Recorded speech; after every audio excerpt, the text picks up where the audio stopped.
Meu nome é Maria Luzia, eu trabalho com a vigilância de violência. E assim, no enfrentamento à violência, eu venho percebendo, né, que a legislação, ela ajuda muito esse enfrentamento, porque a partir disso, isso vem à tona, vem o esclarecimento do que é aquilo, a tipificação. Então, assim, eu vejo com bons olhos a questão de ser criada uma legislação para a violência obstétrica, porque você vai tornar isso visível. Porque isso hoje é invisível, é praticado, mas ninguém não tem denominação. Não, então o que é, o que não é. Então, a partir do momento que existe uma legislação, isso vai ficar claro. Aí a questão da judicialização, eu acho que já é uma outra questão, né? Nós fizemos um fórum esse ano sobre a questão da violência obstétrica e tinha médicos e enfermeiros, né? Então, o médico, que ele é pelo parto normal, ele falou a diferença entre o enfoque da medicina e o enfoque da enfermagem. A enfermagem vê na maternidade, enfim, a gestação como um processo fisiológico natural. A medicina não, a medicina ela vê como um aspecto patológico. Isso dito por um médico obstetra. Né? Então, acho que isso é um dado, eu achei importante, né, para a gente refletir sobre todo esse contexto. Né? Uma outra coisa também que eu queria falar, nesse mesmo fórum, foi assim, meio que sugerido, né, até a gente mandou essa sugestão para o Ministério da Saúde, por causa dessa lei, que ao invés de violência obstétrica, porque fica muito centrada em quem é o obstetra, ou a enfermeira, ou o médico, enfim, para violência institucional obstétrica. Né, uma sugestão para o Ministério. Alguém mais quer fazer algum comentário, alguma pergunta? Bom, boa noite, né? Eu gostaria de me apresentar, sou a enfermeira Simone. Não poderia sair daqui sem participar, né, ativamente desse debate, até porque eu atuo enquanto enfermeira obstétrica há 18 anos nas maternidades, né, do município do Rio de Janeiro, e atualmente eu atuo como enfermeira na casa de parto de Realengo, tá? Então, assim, a única casa de parto que a gente tem no Rio de Janeiro, essa casa de parto discute questões de gênero e sexualidade com as gestantes, tá? Além de gestantes com seus familiares também. E nós fazemos oficinas, né, com as gestantes e seus familiares e consideramos o familiar importante nesse processo de parturição, tá? Gostaria de responder uma pergunta que eu ouvi com relação a o que é melhor, se é o parto normal ou o parto cesárea. E vale a pena lembrar que o parto melhor é o parto que a mulher opta, tá? E para a mulher optar com relação ao parto, ela precisa de conhecimento, ela precisa de informação, né? Então nós, da enfermagem obstétrica, nós buscamos a importância, né? Nós colocamos a importância para essas mulheres da informação que ela precisa ter com relação ao parto normal e parto cesárea, tá? Bom, e com relação ao que foi falado, né, referente ao câncer de mama, tá? Eu, assim, recentemente perdi minha cunhada, tem 1 mês e meio de CA de mama, e, assim, gostaria de esclarecer que acabaram-se as filas nas unidades de saúde, mas existem pessoas morrendo em casa mediante ao aguardo do CISREG, tá? Para quem não sabe, CISREG é um sistema de regulação onde foi criado para acabar com as filas, tá? Só que aí as pessoas morrem em suas residências aguardando a chamada, né, para o atendimento médico. E eu ouvi de uma médica dizer que as pessoas estão chegando com um quadro avançado nos hospitais, principalmente no INCA, porque elas ficam aguardando a chamada do CISREG, né? Então, assim, eu não poderia, né, deixar de me colocar nessas duas situações, né, com relação à violência obstétrica e ao câncer de mama, até porque, enquanto violência obstétrica, eu atuo na sala de parto, e acabo tendo participação, né, indiretamente, porque eu percebo a questão da violência obstétrica gritante, não só na sala de parto, mas dentro da maternidade. E assim, é uma angústia muito grande, tá, no nosso dia a dia. Agora, daqui a pouco eu estou indo para o acolhimento da maternidade, eu faço classificação de risco. Então assim, eu tenho contato com clientes que sofreram violência sexual, tenho contato com a mulher em trabalho de parto que sofrem a violência na emergência, tenho contato com essas mulheres que fizeram o aborto e que sofrem com as equipes, né, que atendem na emergência. Inclusive, plantão passado, uma profissional falou para a cliente, porque ela ficou com medo de dizer que tinha praticado, né, o aborto, e aí ela falou: você está me fazendo de palhaça? Eu estou aqui a essa hora trabalhando e você não me fala o que você fez? Eu sou palhaça? Então assim, isso é só um detalhe, né? Assim como já ouvi também uma fala de violência obstétrica, tipo: essa mulher é a verdadeira visão do inferno, a mulher em trabalho de parto. Então, nós da ponta, nós somos ricos em experiências, tá? E assim, nós podemos colaborar com essa ressignificação da prática, compartilhando desses momentos que nós vivemos de angústia no nosso dia a dia. Tá? Eu, enquanto usuária, por ter perdido minha cunhada com CA de mama, né? E enquanto profissional, por estar próxima dessa violência obstétrica no meu dia a dia. Tá? Obrigada.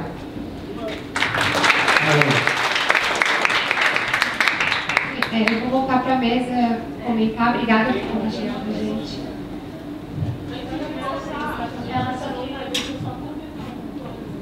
Rapidinho. Eu lembrei do que a colega comentou, né, sobre que eu estou fazendo acompanhamento no SUS, né, tô gestante, e aí eu vi uma mulher sofrer a violência obstétrica quando ela fez um aborto. Então os médicos deixam ela sofrer na fila para que ela não possa ser atendida e sofrer essa violência, sabe, de que abortou, então você é a culpada do que está acontecendo. E eu acho totalmente assim que acontece direto. Eu acho que a colega tem toda a razão e é isso aí, a gente tem que lutar para melhorar assim. Então, obrigada.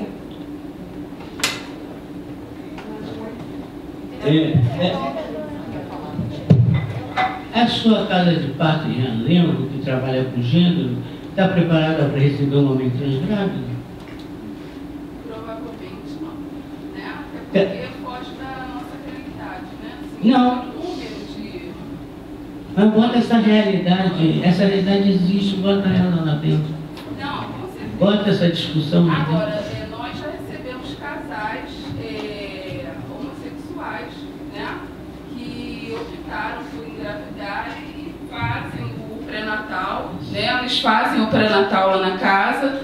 Inclusive, eu já recebi 2 casais de mulheres, né? De 2 mulheres, uma sendo a gestante.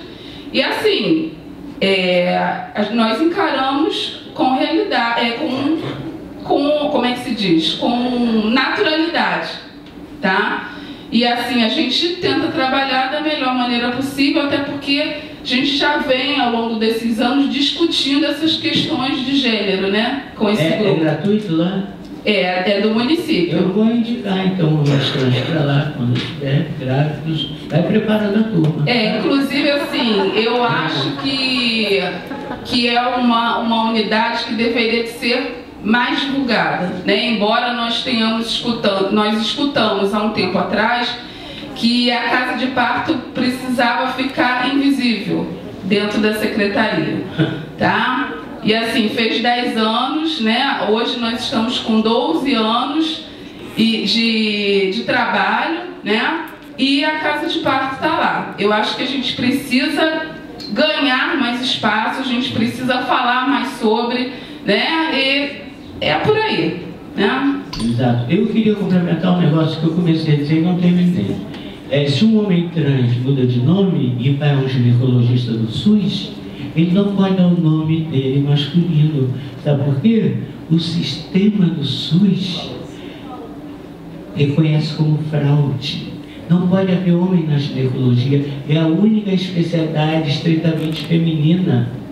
Então, ele não vai conseguir ser atendido se ele tiver mudado o nome dele para o masculino. Olha que absurdo. Isso é uma das lutas nossas também, né? E a outra questão que eu comecei a falar e não terminei foi a diferença entre identidade de gênero e orientação sexual e a identidade de gênero definir, né? Que faz parte da sua subjetividade, enfim, da sua personalidade. É o caso dos trans, sobretudo, né? Que não transcendem o corpo.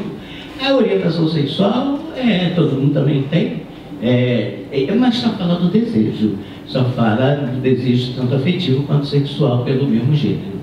Então são duas coisas completamente diferentes. Eu poderia ser homossexual se eu gostasse de outro homem gay, ou se eu gostasse de um gay, ou se eu gostasse de um homem cis. Isso não me faria menos homem, né? Eu tenho vários amigos, inclusive o filho do Marcelo Tassi é um transhomem gay, um transgay.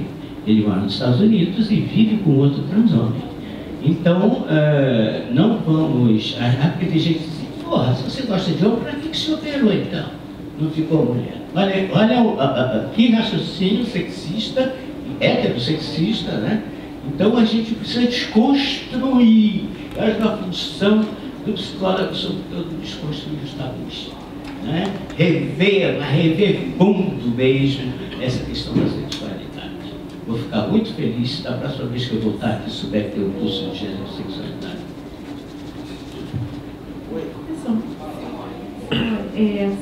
Você coloca a questão da casa do parto, né? Não é sem briga, né? Então, quando eu coloco a minha fala e eu me localizo, né? Eu me localizo num tempo em que a prefeitura resolveu que ia ter um monte de casa de parto. As enfermeiras foram para o Japão fazer treinamento, parto de aqueles partos de lado e tudo. Assim, tinha um movimento, né? Tinha incorporado muitas pautas novas, e aquilo teve um movimento e aquilo avança, né? Logo depois, fica invisível, entende?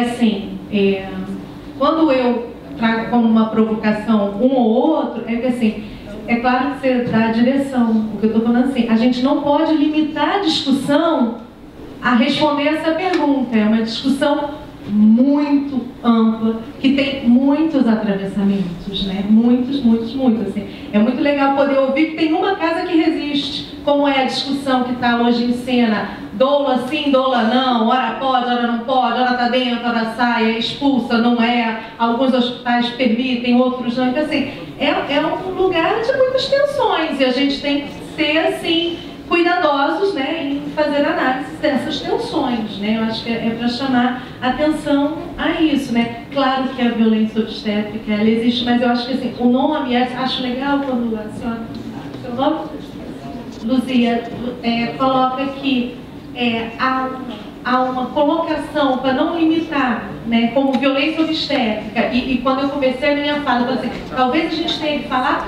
sobre violência, né, institucional, da instituição obstetrícia, para demarcar, né, um determinado lugar, né?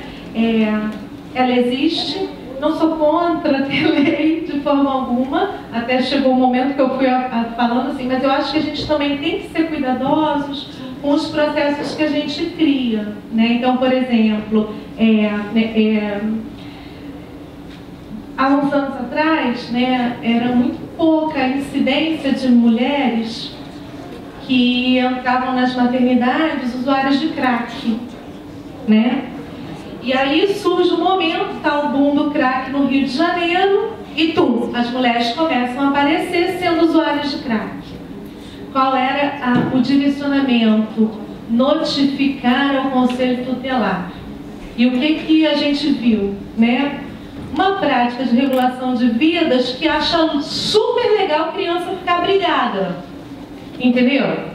Assim, a coisa tomou um volume que hoje está se discutindo como se faz, então, de outra forma. Porque não é legal ter criança no abrigo, não dá conta, porque assim, não dá para né, para a justiça todos os casos que dizem respeito a algo que atravessa a sociedade, que é o uso da droga. Foi muito mais nesse sentido. Então, acho legal quando você traz também que houve um avanço, né? Eu acho que a gente tem que cuidar para que a gente possa ir devagarinho, né, sanando, né, coisas que possam ser tiros nos nossos próprios pés. É por isso que eu questiono assim, se a gente tem que judicializar tudo. Mas é claro que a violência, ela existe, ela está posta, ela não vem à toa, ela tem raça, ela tem classe social. Isso está muito demarcado. Quem trabalha, né, nessa área sabe muito bem, assim, práticas, né, você fala do aborto. O aborto, nossa, O aborto é mulher pobre, né? Porque a mulher rica pode abortar, mas assim, por exemplo, outro dia eu estava conversando sobre isso até com uma aluna, né? Que assim, eu defendia a descriminalização do aborto, claro. Mas enfim, mas eu falei para ela, não adianta a gente discutir crime ou não crime se a gente não discutir acesso. Porque se for crime ou não crime, as mulheres vão continuar, mesmo que não seja crime, morrendo por não ter acesso. Então, assim, não dá pra gente simplesmente levantar uma bandeira sem a gente ter clareza do que está atravessado, né? Então, acho que essas temáticas, né, que a gente traz aqui são temáticas que precisam ser cuidadosamente, né, discutidas e postas assim nesses fóruns, né, para a gente poder trocar, né? Isso aí. Simone, em relação a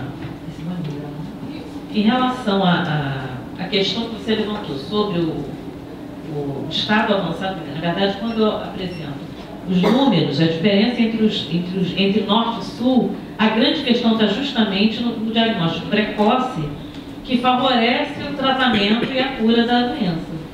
Hoje, o grande gargalo que a gente encontra no sistema de saúde, esse sistema de regulação que mudou de nome no Rio, agora não é mais CISREG, é C, que é o Sistema Estadual de Regulação, o nome é Sistema Estadual de Regulação.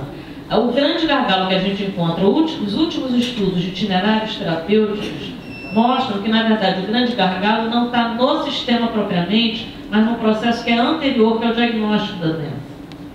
O que a gente encontra é que o sistema básico de saúde, que deveria ser porta de entrada do sistema, na verdade, ele é falho em diagnosticar, os exames não são disponibilizados, eles demoram muito os resultados a aparecerem, e alguns tipos de câncer, os cânceres que se desenvolvem mais rapidamente, como é o caso do câncer de mama, na verdade, acabam sendo... câncer de mama se desenvolve muito rapidamente. Na verdade, a gente não pode falar de um câncer, a gente tem que falar dos cânceres. Então, tem vários tipos de câncer de mama, e alguns deles se desenvolvem muito rapidamente. E o tempo entre um exame e outro é possível uma doença em estado avançado. E ele é diferente no caso do câncer de colo de útero, que demora mais ou menos uns 10 anos para a detecção. Então, assim, a grande questão está no sistema básico, no sentido do diagnóstico precoce e dos rastreamentos funcionarem de forma adequada. Então, se de alguma forma isso é oferecido, e por isso que a briga da gente precisa ser a partir do sistema, né? Porque em alguns pontos, né, no caso do câncer, existe um tempo ótimo para tratamento a partir do qual não é mais possível tratar. A única possibilidade de tratar de forma curativa, a única possibilidade, muitas vezes, é a avaliação, né? Então, é fundamental que esse sistema básico funcione de forma adequada. Vou abrir para mais duas perguntas, antes que alguém mais quer. Bom, felizmente a gente vai ter que fechar com duas, porque já tem quase uma hora além do horário previsto. Dá para ouvir daí? Tem que falar no microfone por causa da filmagem. É que eu não suporto o microfone chamar. Em primeiro lugar, queria agradecer a mesa e colocar dois apontamentos. Uma, que a gente tem uma cadeira na UVA que trata assim sobre a questão de gênero. Inclusive, esse ano a gente fez uma mesa. Dá para ouvir? E a gente queria ter convidado o João Nery, mas, enfim, não conseguimos. E aí eu queria fazer uma pergunta para ele, que é a seguinte. Oi, aqui. Queria fazer uma Queria fazer uma pergunta para você. Estava explicando que a gente tem uma cadeira dentro da faculdade que trata sobre a questão de gênero. Inclusive, eu e a professora, nós formamos uma mesa redonda em março agora, contou com a presença da doutora Lívia Casseres, enfim, Leonardo Peçanha, Giovana Cambrone, Dario Córdova, enfim. E eu queria muito que você fizesse parte da mesa, mas como foi muito corrido, eu acabei não conseguindo entrar em contato contigo. E a gente estudou o projeto de lei e ficou uma grande questão que foi o artigo 5º.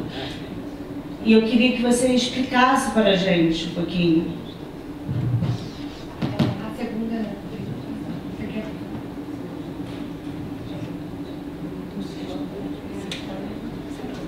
Aqui, ó. Se ela vira aqui, eu consigo. Eu vou, não, agora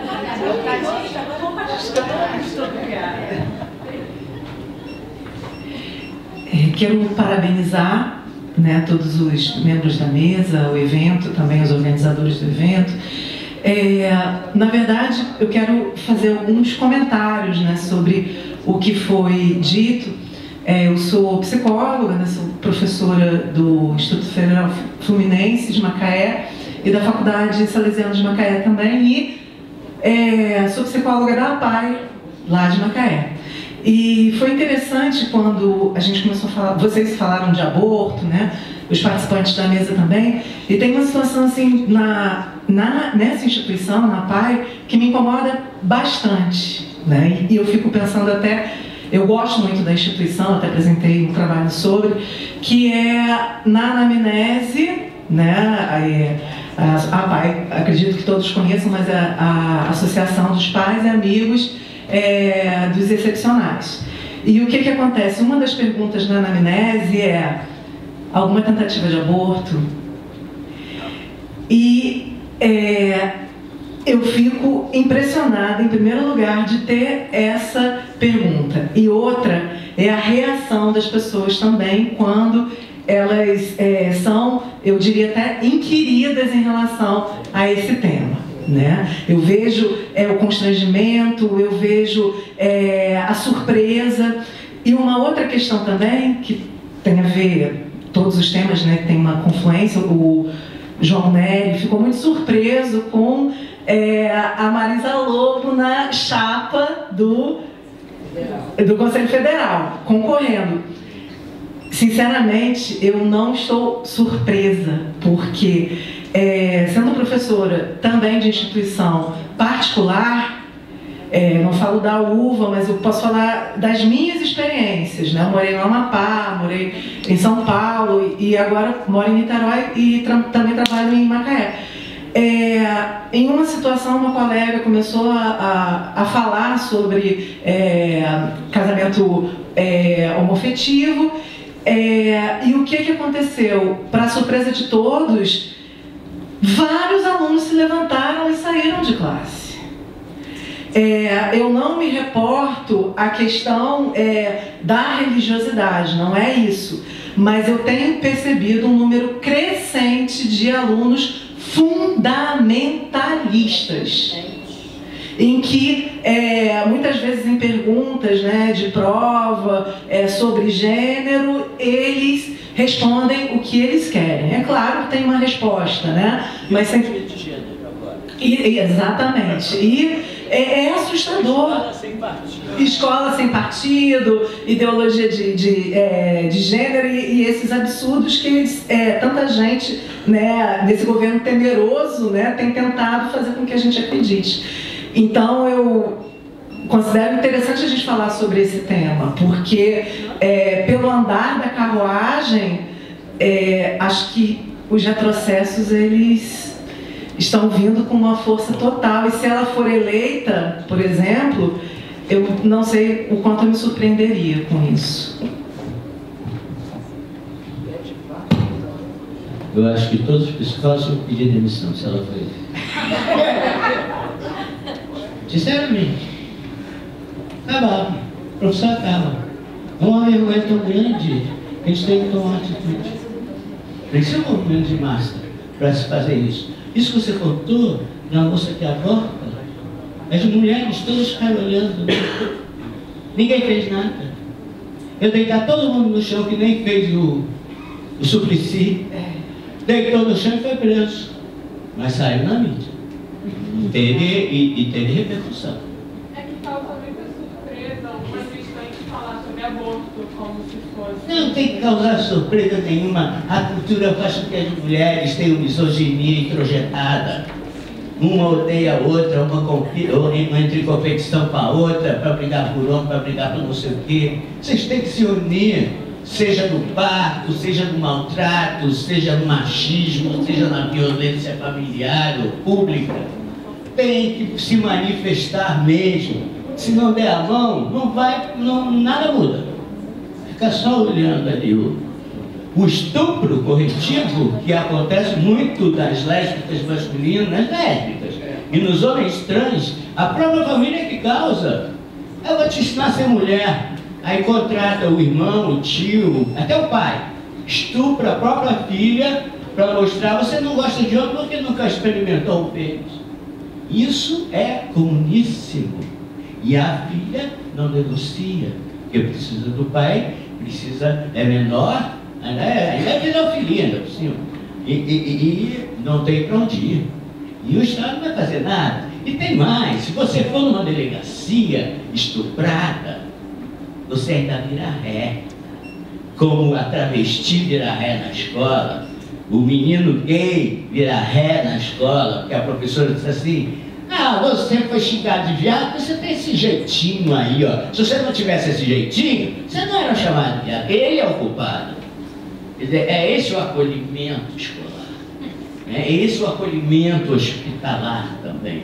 Em relação às mulheres estupradas, chega lá na delegacia para dar queixa, o delegado olha assim e fala assim: garanto que você estava com uma sainha curta, garanto que você provocou, dá um jeitinho, a mulher é culpada. É terrível isso. Então, eu tenho que botar a boca no trombone mesmo, não deixar passar batido não. Falar e denunciar sempre. Tem mais uma fala da plateia para complementar, e aí a mesa pode fazer as falas finais e responder as últimas perguntas. E o João Neto pediu para avisar que já está autografando o livro. E compra aqui com ela, quem quiser. Agora, porque depois bem, sabe? Bem, boa noite. Eu queria só complementar a fala da Gil, né? Eu acho que em muitos momentos, enquanto nós, enquanto psicólogos, colocamos esse debate da religião, os próprios fundamentalistas se utilizam disso para dizer: não, vocês não têm religião, vocês são ateus, vocês são umbandistas, e se apropriam disso como ferramenta contra nós mesmos, né? E aí vale uma plateia que infelizmente está esvaziada agora, mas que é formada majoritariamente por estudantes, lembrar que a questão não é não ter religião. Inclusive, a gente sabe o quanto a religião é situada na manutenção do sujeito. A questão é que a psicologia não é esse lugar para utilizar a religião, né? Que você faça uso da religião na sua vida. E aí, mais cedo, a gente estava numa sala com algumas apresentações de trabalho, e aí eu coloquei uma questão que eu acho que serve para nós pensarmos, né? Esse lugar que nós, enquanto psicólogos, estamos usando para falar, né? Que seria um lugar de acolhimento do sujeito, e que esses psicólogos que se baseiam na religião para falar alguma coisa, eles estão fazendo exatamente o contrário, patologizando, criminalizando e aumentando essa angústia. Então acho que essa é uma questão que precisa ser falada, assim, principalmente nesse espaço acadêmico, né? Enfim, eu me surpreendo também uma pergunta dessa. Assim, me surpreende por um lado, mas por outro lado, se você pensar em determinada lógica, você aloca na mulher a responsabilidade de algo que pode ter acontecido, entendeu? Então, assim, ela não é uma pergunta qualquer, embora nos chame a atenção, né? É a mesma coisa que se fala, né? Da mulher, né, que foi violentada e ela é culpabilizada. É uma forma também de você deslocar para a mulher, né? Então, ela passa a ser culpada pelo filho excepcional, né? Assim, isso é muito violento também, né? E assim, e quanto à questão fundamental, você acha que, enfim, está cada vez pior, né? Assim, a gente começa a ver, né, e dentro das universidades, né, uma dificuldade de falar de, assim, ao mesmo tempo, né, que você ouve um movimento que vai falar os nomes, né, diversidade, pluralidade, você escuta esses nomes nas relações cotidianas, né, são práticas excludentes, violentas, fundamentalistas, né, e anda num tempo muito difícil, né. É só um lembrete, João.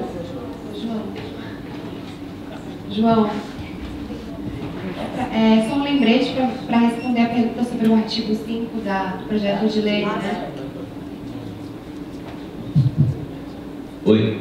O artigo 5 do projeto de lei é sobre menores de idade, não é isso? Sobre as crianças, se eu não me engano. Esse artigo, os evangélicos ortodoxos têm utilizado erroneamente para dizer que geralmente se operar criancinhas. Não é isso. Pelo contrário, é uma inovação jurídica pela primeira vez no Brasil e foi muito elogiada por vários advogados quando foi discutida a lei. Inclusive Mato Grosso teve um congresso lá para se discutir essa ideia. O que diz é o seguinte: um adolescente ou uma criança, enfim, menor de idade, ele tem o direito, caso ele não seja compreendido e respeitado na sua identidade de gênero e, portanto, maltratado, ele tem o direito de recorrer à Defensoria Pública. Isto é uma válvula de escape fantástica para um adolescente e uma criança. Eu convivo com eles através do Facebook, eu tenho um perfil só para trabalhar com homens trans, que eu faço o censo deles, inclusive, por estado, é o primeiro censo brasileiro de um segmento trans, e vejo todos os dias os maus tratos que os pais causam nos seus filhos com a melhor das intenções. Por medo deles sofrerem transfobia na rua, porque trans sofre transfobia, né? Homofobia quem sofre é homossexual. Trans também pode sofrer homofobia se for gay, mas estupro, batem, botam de castigo no quarto e não deixam sair, cortam a mesada, os garotos ficam, quase todos sofrem de depressão, de síndrome do pânico, de aquela borderline agora que chama, isso tudo pela transfobia, tanto familiar quanto social. Então eles se cortam, é muito comum o método do cutting, né, com gilete. Eu conheço vários homens trans que têm todo o antebraço cicatrizado, cortam na cara, como uma forma de não resolver, porque além de tudo, o problema da patologização cria um problema sério nas crianças. Elas se veem doentes. O pai diz que ela é doente, a sociedade diz que ela é doente, todo mundo diz que ela é anormal e que ela está errada, a religião diz que ela é pecaminosa, porque a grande parte dos pais são também religiosos, evangélicos, etc. Então, o índice de suicídio é muito grande, também nos adolescentes, e em algumas crianças também acontece isso. Então, elas introjetam a transfobia. Isso é uma coisa seríssima, como também a homofobia pode ser internalizada. Então, essa cláusula que tem no artigo 5 é uma forma de poder dar um escape a essa criança ou a esse adolescente. Não é que ele vá se operar, porque o SUS exige maioridade para se operar.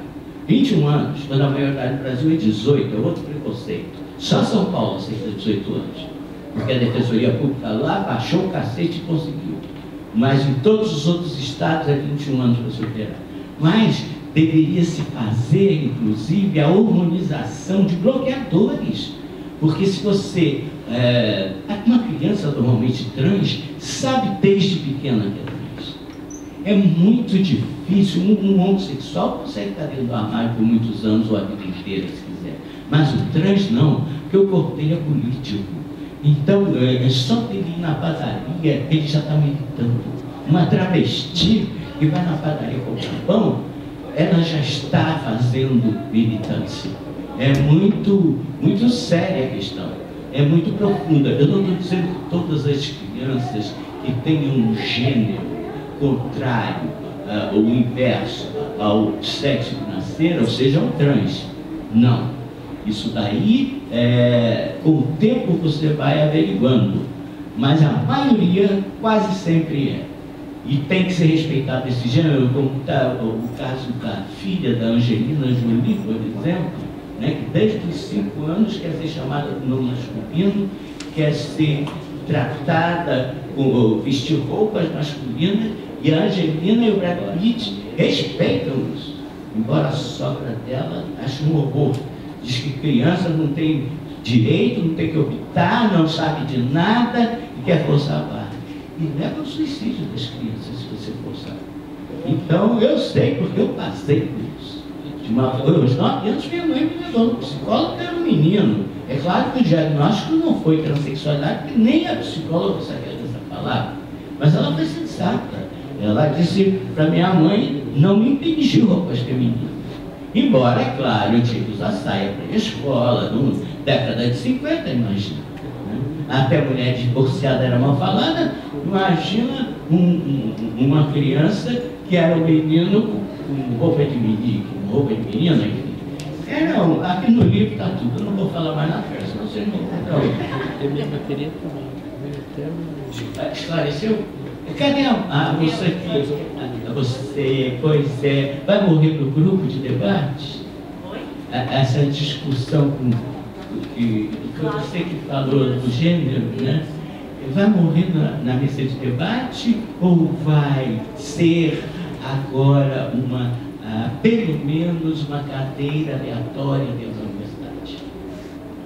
Já é. Já é? Não tem um nome, mas é dentro de adulto idoso. Adulto idoso?